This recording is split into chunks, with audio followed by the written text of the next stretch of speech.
Well, I've just come out of the Museo, well, actually not just come out, I was thrown out, but anyway, never mind, because they close at 2, which is really clever.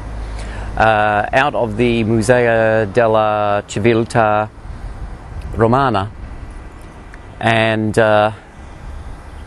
what a completely insane place. I mean, look at the size of it. You can see there, that's just half of it.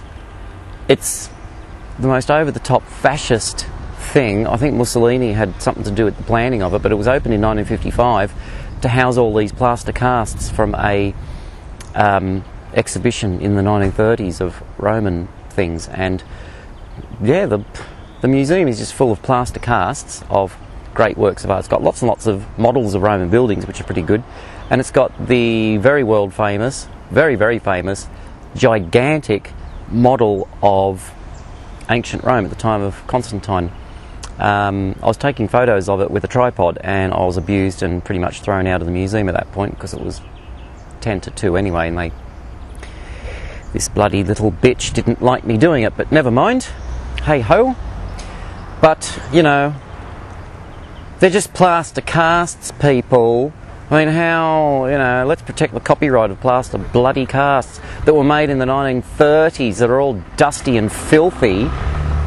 And the whole museum is, I'm not going to have a whinge or anything, but, you know, it looks so old and dated, and there's enormous halls full of nothing with no people inside. I was the only one for about an hour.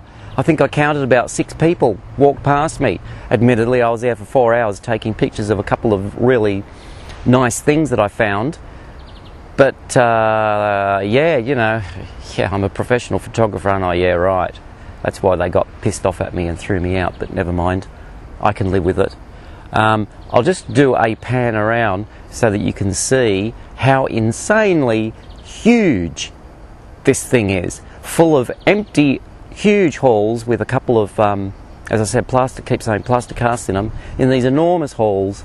No one comes to look at it, and it closes at 2, and it's out in the middle of nowhere. It's out in the suburbs in the E.U.R district, which was actually begun by Mussolini. So it's all very fascist everywhere, fascist architecture everywhere. And yeah, it's open from 9 till 2. Anyone and no one comes here. What, you don't want people to come here? Well, anyway, never mind. It's interesting for the model and the model buildings. But apart from that, I don't know. I think watching the grass die in the heat is probably more interesting. Look at it. Unbelievable. Well, as I said, I'll do a little pan around and I'll do a bit of a commentary on it, which I normally don't do, but I think this place is particularly special. But anyway, look, there's half of it there. The huge model is inside that wing, and then there's lots of empty rooms with stuff, like a storeroom. And look at this. We come around to this huge portico thing. It doesn't look big on the screen, but it's just gigantic. And this is the main bit where all the plaster casts and the models and things are. And unbelievable. Well, there we go. There's this huge portico, and if I was to run up those stairs and stand there, I'd be so tiny next to those things. You don't get a sense of the perspective of it because there's nothing there. But it's those oleander trees tower. They're probably 2.5 meters, 3 meters high. Those oleander trees. And then this is the entrance into it. I mean, what were they thinking? What on earth were they thinking? I love this. I love this bit. Look, there's these huge bloody Nazi eagle things happening. I mean, who dreamt that up? Who dreamt all this up? Just to house some plaster casts and the big model of Rome, but even so, I think it's overkill. All this just to house a big model of Rome.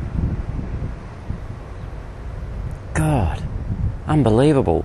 And it's empty and no one ever comes here. Actually, while I was setting up, a group of American school kids showed up half an hour after it had closed. I bet they were angry. Walking in 45 degree heat. Anyway, enough of all this. I'm over it.